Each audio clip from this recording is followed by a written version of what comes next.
여러분, 우리 본문에 이 말씀이 등장하기, 불쌍히 여기시는 이 말씀이 등장하기 전에, 그 전에 어떤 사건이 나타납니까? 요 바로 전에 보게 되면은, 혈류병을 들었던, 12년 동안 혈류병을 들었던 여인이 예수님이 뒤에 와가 손을 딱 했더니 낫는 역사가 나타났잖아요. 그죠? 그 다음에 회당장 야이로의 딸이 가는 도중에 죽었어. 그런데 주님께서 하시는 말씀이 뭐라 그래요? 야, 죽은 것이 아니라 잔다. 이렇게 말씀했습니다. 그리고 여기 보면 또 그 다음에 나오는 말씀이 뭐냐면은, 이제 맹인이 예수님 오신다는 소리를 듣고 예수님께 나아가서 막 고치는, 맹인의 눈을 뜨게 하는 역사를 했습니다. 맹인 2명을. 다른 데는 맹인 2명이라고 그러고 맹인이라는데, 여기서는 맹인 2라고 나오더라고요. 그리고 또한 이제 역사는 귀신 들린 사람들이 나올 때에 그 귀신을 쫓아내고 그 병을 고치는 역사, 이런 것들이 이제 여기 쭉 나오는 것을 볼 수 있습니다. 다시 말해서 보기 뭐냐면은, 회상 가운데에 막 정말 혈류증으로 시달리고 괴로움 당하고, 그리고 자기 애지중지하는 딸이 죽는 그 고통 속에 있었던 자에 대한 그 심령을 아시고 그 딸을 고치시는 역사, 그리고 평생 이 눈 감은 이 맹인으로 살아가는 그 2명의 그 맹인들을 고쳐서 온 천지를 밝게 하는 그런 역사, 그리고 귀신 들려가지고 말 못하는 벙어리 같은 자들을 말을 하게 하고, 그렇죠? 그 귀신을 쫓아내는 역사를 할 때에 주님께서 느끼셨던 것은 뭐냐면은, 그 마음 가운데에 회상 속에 있는 많은 사람들의 모습들이 이와 같은 4가지 사건을 통한 사람들의 모습으로 와닿은 거예요. 믿으십니까? 네. 여러분, 사실은 이 목사님, 저는요 혈류병 다른 적도 없고, 뭐 누가 죽어서 그것 돼가지고 내가 막 뼈 깎는 그런 것도 없었고, 그리고 나는 눈 장님 적도 없었고, 또 그리고 내가 벙어리거나 귀신 들린 적 없습니다. 온전한데 내가 무슨 그런 마음 들까요? 근데 여러분, 사실은 우리의 일상적인 생활, 우리의 삶을 모습을 보게 되면은, 사실은 나는 세상 속에서 많은 것으로 인하여 상처를 받고 장님이 된 적도 있었고, 막 병을 얻어가지고 죽을 고생도 하고, 그리고 또 죽은 것에 의해서 마음 아팠던 적들이 할 수 없이 많습니다. 무슨 말이냐면은, 당신도 바로 나도 그러한 사건 속에 들어있는 주인공과 같은 그러한 삶을 살아왔다는 사실을 신할 줄 알아야 돼요. 믿습니까? 이 마음을 갖지 못하면은요, 주님과 같이 이 불쌍히 여기는 마음을 갖지 못해요.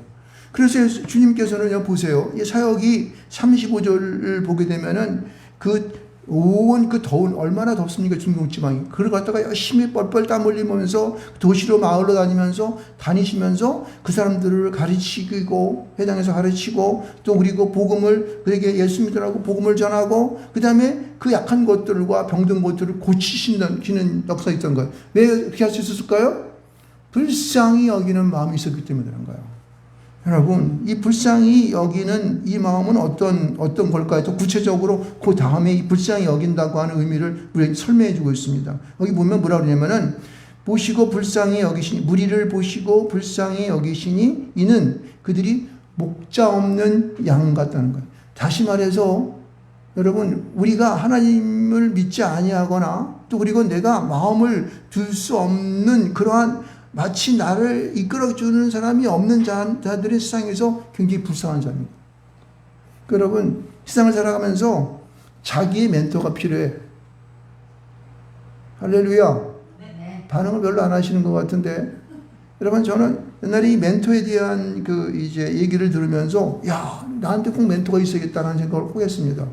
왜냐하면 그 멘토는 자기가 글을 보며 따라가는 것이고, 그에게 조언도 받고 여러 가지 도움을 청할 수가 있어. 그 사람은 자기의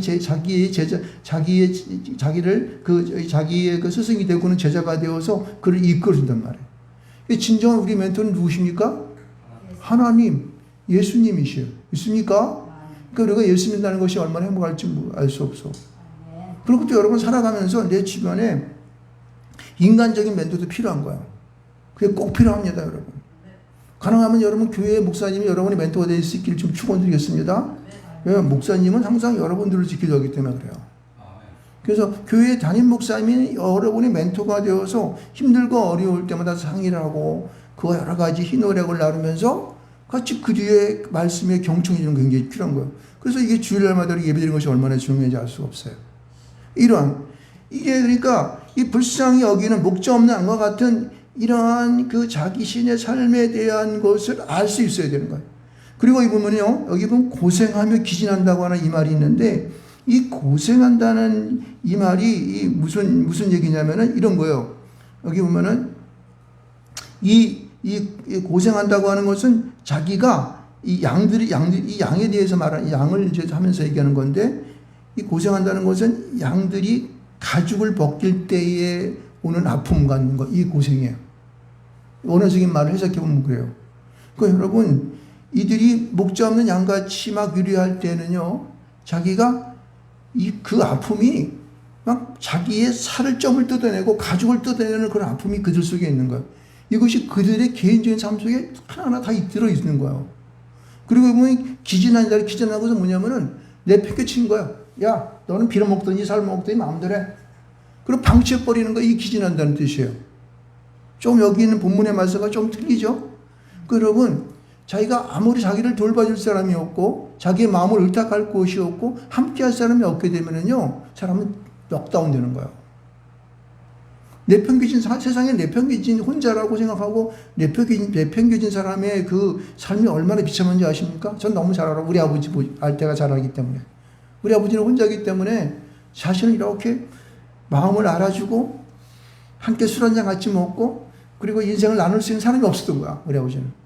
물론 친구들도 있었고 뭐 외갓집도 있었지만은 진정한 그런 사람이 없었어. 내가 볼 때에도.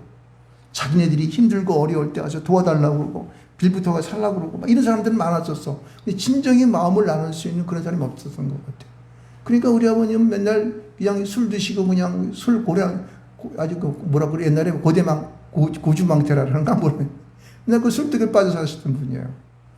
그 여러분, 우리가 이러한 이 세상을 보면서 이 보면은 무리를 보시고 불쌍히 여겼다는데, 세상 사람들을 바라보면서 우리는 그들을 바라볼 때 이러한 마음들을 그들의 마음 속에 들어가야 되는 거예요.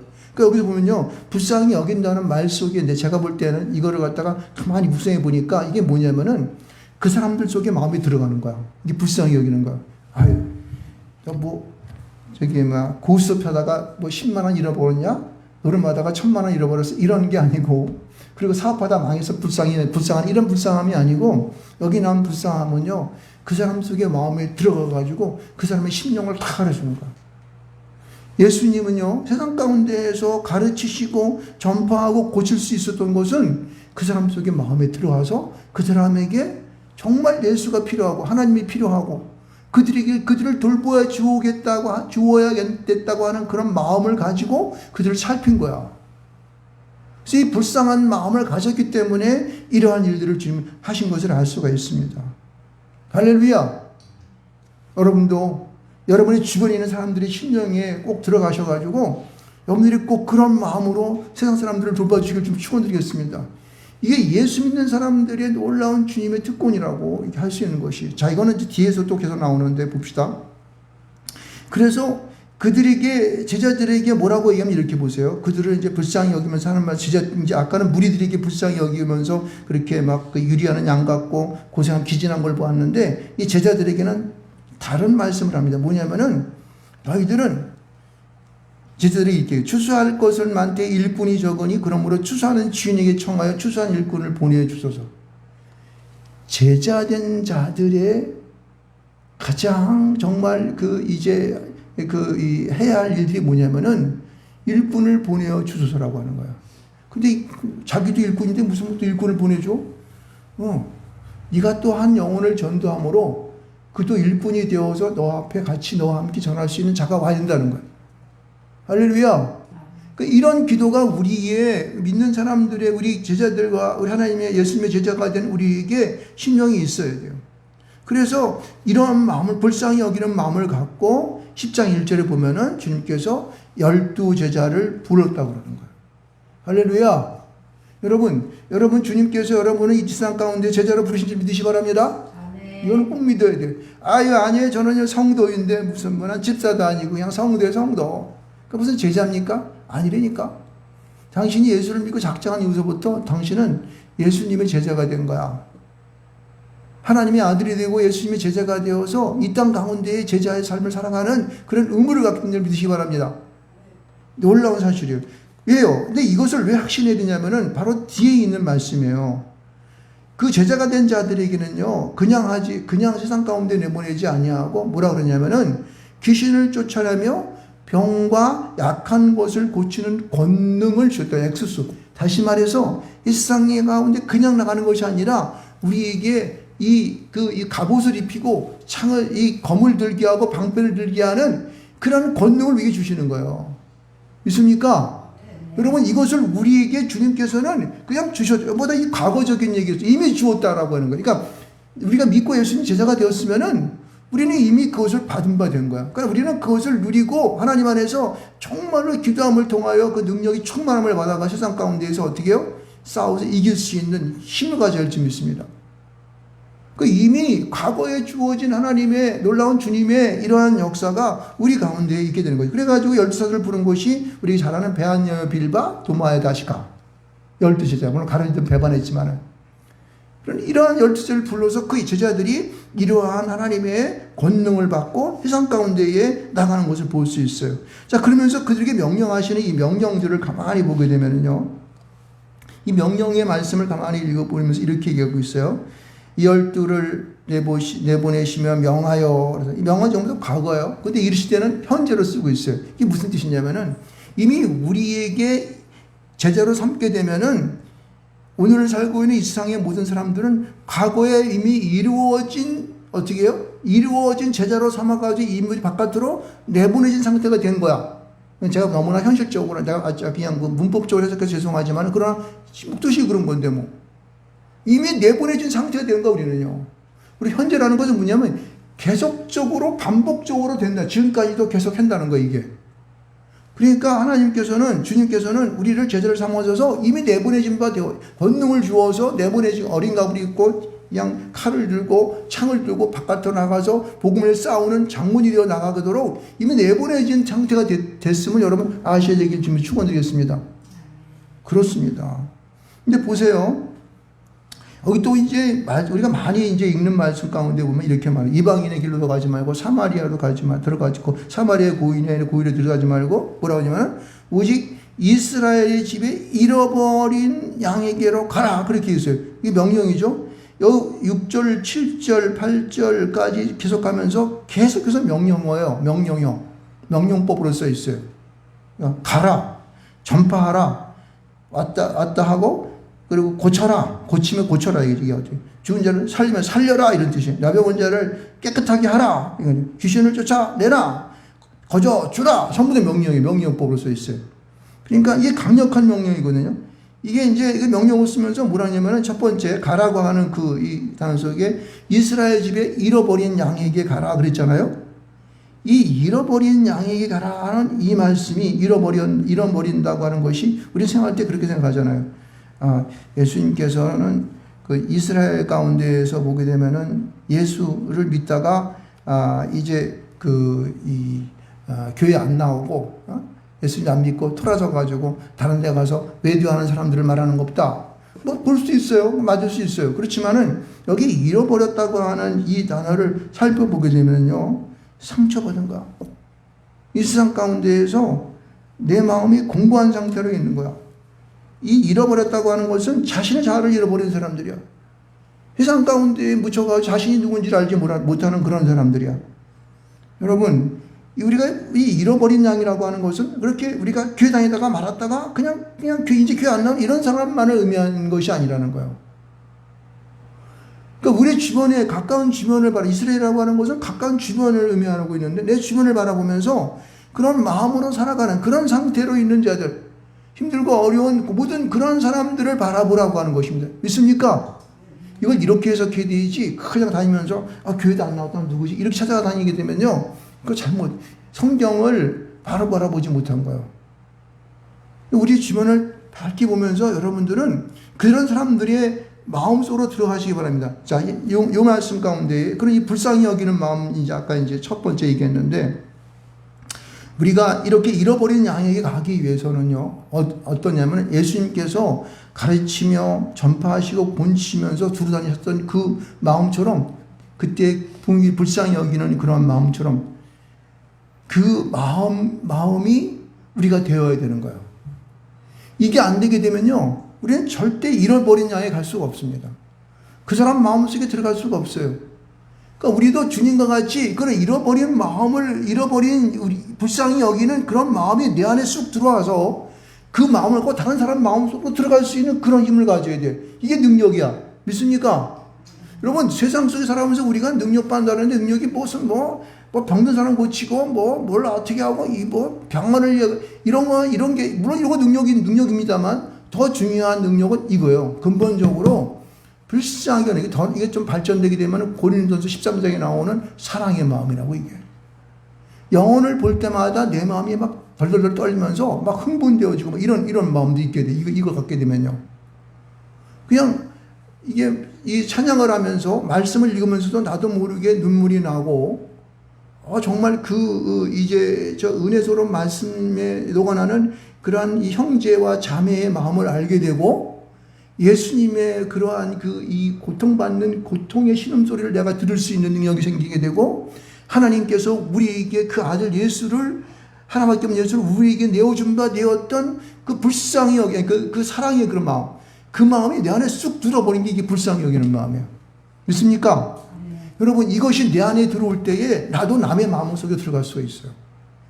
이게 안 되게 되면 우리는 절대 뒤에 나오는 능력, 가라, 전파, 이거 절대 안 돼요.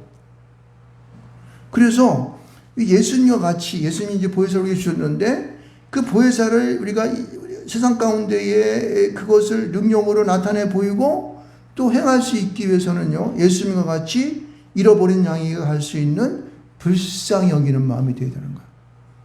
힘들고 고단하고 세상 속에서 그냥 상처받아가지고 어쩔 줄 모르는 그런 사람 속으로 쑥 들어가게 되면요, 내가 할 게 보여. 무엇을 해야 될지, 내가 어느 곳에 서 있는지, 지금 내가 살아가는 인생이 뭔지에 대한 것들을 알게 되어서 그들을 어루만질 수가 있어요. 마음을 주물릴 수가 있다는 거예요. 있습니까? 이거 어디 가서 이런 설교 들어볼 수 있을지 모르겠네요, 여러분들. 정교 목사만의 독특한 설교일 수도 있어요, 이게 지금. 네? 여태까지 이 말씀을 전해서 이렇게 저도 전해본 적은 오늘 처음이니까, 묵상에서. 그러니까 여러분, 그래서 그런 잃어버린 양에게로 가는 겁니다. 그렇죠? 그래서 이게 교회 나오다 안 사람 차차가 하는 그런 잘못된 생각을 하지 말라는 거예요. 그러면서 이렇게 말합니다. 가면서 전파하여 말해야 돼. 왜? 그냥 전파하지 가면서 전파하라 그랬을까? 여러분, 우리가 복음을 전할 때는요, 그 복음에 대한 것이 내가 전한다는 생각보다는 주님이 이미 준비해 놓으신 영혼에게 전하게 해줬다라고 생각을 해야 돼요. 그렇죠? 왜냐면은 세상에는 별 사람 다 있거든. 너나 잘 믿어라. 예수 믿으면 법이 나왔다. 이런 사람들 얼마나 많습니까? 그런 걸 상처받지 말라는 거예요. 가면서 그냥 던지는 거예요. 주 예수를 믿으십시오. 그러면 당신과 당신의 집이 구원을 받습니다. 예수를 믿는 믿음이 우리에게 있을 때 우리는 행복할 수 있습니다. 아멘. 사랑합니다. 그러고 하는 거예요. 떠나는 거예요. 듣든 그 사람이 듣고 안 듣고는 그의 준비된 마음이 문제인 거예요. 그래서 가면서 전파하라 그렇게 얘기한 거예요. 그래서 그런 거 갖고 연연하지 말라는 거예요. 연연하지 말라는 거예요. 그리고 왜 천국이 가까이 왔다. 여기 보니 천국이 가까이 왔다 한다는 이 말도, 이게 지금 이 말을 가만히 보니까 이게 천국이 가까이 왔다 한다는 말은 이제 이렇게 생각할 수 있어요. 우리 예전에 이렇게 생각했을 거야. 천국이 갔다 오니까 하나님의 나라가 이제 이 땅 가운데 거의 가까이 왔다고 사람들이 그렇게 얘기하라는 것이구나. 그렇게 생각할 수 있어요. 그래서 내가 이거를, 그러면 이 본문에 대한 힘이 뚝 떨어져 버려요. 본문에 대한 능력이 다 없어져 버린다는 뜻이에요, 제 말은요. 그럼 이걸 어떻게 해석해야 되느냐? 그래서 제가 이거를 다시 해석해 봤더니, 이 가까이 왔다라고 하는 가까이라는 뜻을 보기에는 무슨 뜻이냐면은 이게 접합됐다, 결합됐다는 얘기야.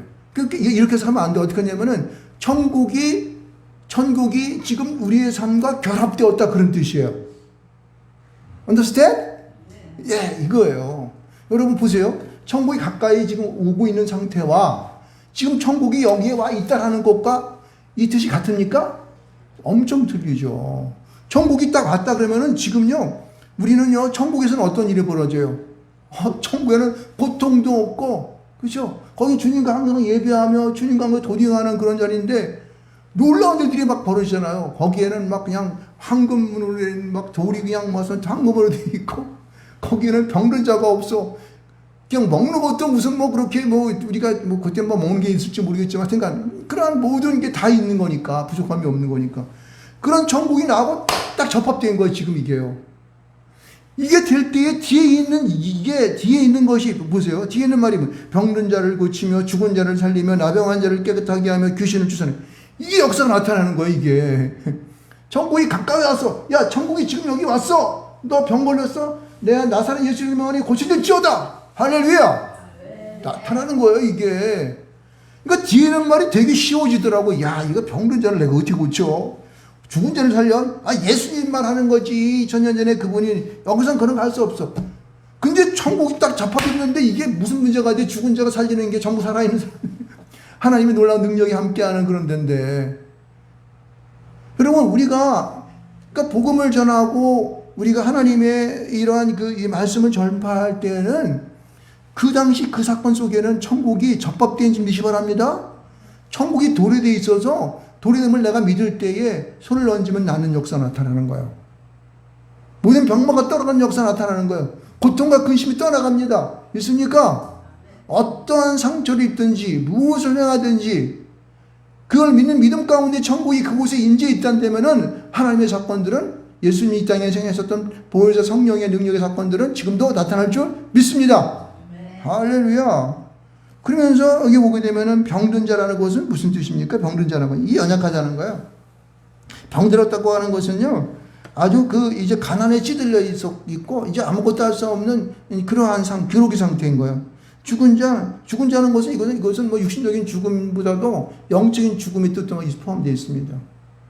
그러니까 예수를 알지 못하고 하나님의 계심을 인정하지 아니하는 그런 영적으로 죽은 자들을 향하여서 하나님의 나라를 선포해야 될지 믿습니다. 천국이 지금 이곳에 임하여졌어. 예수 믿으면 우리 영원한 나라 갈 수 있어. 라고 하는 그런 소망을 물어내는 거예요. 그걸 소망을 가질 때 그들은 죽음을 살림을 당하는 생명을 얻게 되는 것이죠. 나병 환자라는 것도 어떻습니까? 나병 환자는 그냥 막 문들러지고 막 이렇게 더럽다는 뜻이에요. 이게 사실은 나병이라는 뜻이 이게 보면은 케프로스라는 뜻이 더럽다는 뜻이에요. 이런 것이 깨끗해지는 거예요. 다시 말해서 여기 보면 무슨 나병의 뜻도 있지만은, 그러니까 사람이 저주에 손을 대지 않고 이러한 것에 예수의 능력이, 하나님의 능력이, 하나님의 나라가 임해들지 믿습니다. 깨끗해지는 거예요. 그냥 모든 죄가 그냥 하나님의 놀라우신 능력 가운데 도말된다는 것은 그냥 덮어 씌웠다는 뜻이에요. 그런 역사가 우리 속에 나타나요. 우리 가운데 나타나게 하는 거예요. 그래서 이런 것을 조정하는 그러한 이 귀신들이 막 나가는 거예요. 그럼 믿음의 사람이 한번 어떠한 거 등장하게 되면은 이게 귀신이 막 쫓겨나갑니다. 그래서 막 그냥 귀신 들었던 사람들은 막 그냥 막 몸부림치고 이런 사람들 막 있어요. 이게 우리가 살아가는 믿는 사람들의 삶에 그러한 이게 직접적으로 연결되죠. 접합되어 있어야 된다는 거예요. 그럴 때 우리는 자유함을 믿습니다. 세상 가운데 붙잡히지 아니하고 자유함과 정말 내게 주어진 삶이 얼마나 소중한지 알 수 없는 그런 기쁨의 삶을 살아가게 되는 것을 알 수가 있습니다. 근데 뒤에 보게 되면은 아주 굉장히 좀 기분 나쁜 소리가 더 있어요. 내가 무슨 빚쟁이인가 뒤에 너희가 거저받았으니 거저주라 이런 말이 있어. 이 돈에 대한 문제가 생긴단 말이에요. 왜 그럴까? 거저받았으니 거저주라는 거예요. 이거는요, 우리가 은혜를 알아야 돼. 은혜라는 것은 이거 우리가 아무런 돈도 주지 않냐고 그냥 공짜로 받은 걸 은혜라고 그러지 않습니까? 그렇죠? 그러니까 우리 지나온 사실들을 돌아다 보게 되면은요, 사람들에게 내가 너 병 고쳤으니까 돈을 10만 원 내 이렇게 하지 않는다는 거죠. 그냥 하는 거예요. 그냥. 그럴 때 하나님의 역사는 또 배로 나타나는 거예요. 어떤 우리가 이 일을 함으로 말미암아 그것으로 내가 보상을 받는다. 그럼 그건 도대체 이미 능력이 절반 이하 아니 10% 이하 아니 전혀 이 능력이 안 나타날 수가 있어요. 그러므로 우리 믿는 그리스도인들의 삶에 그러한 그 이 천국이 이 땅 가운데 탁 도래되어 있는 사람, 이 모든 우리 그리스도인들은 우리가 모든 것들을 그냥 프리하게 줍니다. 아무런 대가 없이 그냥 감사함으로 주는 거예요. 믿습니까? 그럴 때 세상이 밝아지게 되고 세상이 감사하게 되고 모든 게 다 보면은 기쁨과 즐거움 속에 막 이렇게 되게 되고 마음이 아파질 때에 그냥 꺼리낌이 없이 그냥 이 가면이 없어져 버리니까 이게 어떻게 돼요? 막 자유롭게 되는 거죠. 그런 내가 마음속에 들어있는 내 생각과 마음들이 너무나 이게 프리해지니까 이게 걷잡을 수 없는 기쁨이 막 천국과 같은 기쁨이 막 쏟아지는 거예요. 그 여러분 은사 받는 가운데 보면 어떤 분들은 은사를 받았는데 계속 웃어 그냥 이 사람 깔깔깔려. 물론 그것도 절제를 해야 되지만은 그건 뭐냐면은 그 마음속에 희락이 그 속에 그냥 확 은사로 들어간 버린 거예요. 여러분 우리가 같은 인생을 살면서 그냥 뭐 인생 그냥 내가 지금 따져보니까 은퇴하고 나서 돈이 이거 어떡하지? 돈을 좀 벌러 갈까? 예전에 있던 놈한테가 찾아가가지고 내가 좀 인사라도 좀 시켜달라고 하면 갈까? 뭐 이런 치사한 생각이 막 들어버리잖아요. 근데 이런 하나님의 은혜가 내 안에 들어오면은 거짓말씀이 거짓주라고 하는 이 말씀 속에 포함되어 있는 하나님의 영이 내 안에 들어오게 되면은요, 이 불쌍한 게는 마음이 내게 들어오면은 이것부터 확 자유해져 버리는 거예요. 그럼 그거 못 살고 지질이 못 살아가지고 그냥 붕사맞고 살까? 절대 안 그렇습니다. 왜? 하나님은 살아계시니까. 그런 자들을 위하여 하나님께서는 특별한 사람을 보내시게 되고 특별한 역사를 통해서 부흥받은 줄 믿으시 바랍니다. 이걸 믿어야 되는 거예요. 거저 받았으니 거저 주라 이렇게 말합니다. 보면 여기 사실은 9절 이하의 말씀을 계속 쓰고 싶었었는데 너무 많이 길어져가지고 막 이렇게 보면은 뭐 너희 전대에 금이나 의나 돈을 가지지 말고 뭐 여행을 위하여 배낭이나 뭐 두려울 옷이나 신이나 지팡이를 가지지 말고 이 전부 다 돈 얘기하는 거 아니에요, 그렇죠? 그런 물질에 얽매여져 이게 되게 되면은 하나님의 능력은 떨어나가게 됩니다. 못해 할 수 없습니다. 그 뒤에 오는 하나님의 주신 축복을 바라보지 아니하고 그러한 그 우리의 걱정과 근심 속에 있는 곳 가운데 누가 임하게 돼요? 사단 마귀 새끼가 임하는 거지 뭐. 여러분. 그런 것은 근본적으로 우리를 갖다 해방하는 것은 적군도 못하게 막을 줄 믿습니다. 할렐루야. 그렇습니다, 여러분요. 그래서 오늘 시편 100편의 말씀을 봤는데 이렇게 모르세요. 여기 보면은 우리를 주신 하나님의 그 궁정에 들어가며 감사하고 노래한다 그랬잖아요. 하나님의 궁정에 들어간다고 하는 것은 뭐냐면은 하나님의 긍휼을 덧입었다는 얘기가 되고 그 긍휼 속에 나도 들어가서 다른 사람들도 불쌍함을 볼 수 있는 그런 사람들을 말하는 거예요. 궁정에 들어간다는 의미가. 그러니까 그런 사람들은 감사하고 기쁨과 즐거움이 넘쳐나는 거 하나님은. 그래서 하나님 앞에서 하나님 감사합니다. 주님께서 나서 그러죠. 네? 그러니까 자동적으로 내 입이 열려지게 되고 하나님을 향하여 주님을 향하여 찬양하게 되고 막 그러는 겁니다. 있습니까? 여러분 그렇습니다. 그래서 우리가 이제 우리의 입에서 날마다 물론 여러분들은 우리 사랑하는 성도님들은 날마다 찬양하고 감사하는 생활을 넘쳐나지만은 그러나 오늘 제가 주안점으로 여러분에게 드리고 싶은 말씀은 불쌍히 여기는 마음을 내가 받아 그 마음을 가지고 내 주변에 있는 많은 불쌍한 사람들 속에 마음속에 들어가실 줄 축원드리겠습니다. 그때부터 여러분들에게는 능력이 나타나게 되고 여러분이 생각지 않았던 좋은 일들이 많이 나타날 줄 믿습니다. 그걸 받으십시오. 그래서 우리가 다른 그러한 것에 얽매이거나 그냥 눈치 보고 이렇게 하지 말고 그래서 믿음의 사람을 통해 믿음의 사람이 되어서 여러분들에게 놀라운 그러한 기쁨과 즐거움의 생활이 지속되어야 되기를 좀 축원드리겠습니다. 우리 주여 한번 해주시고 통성으로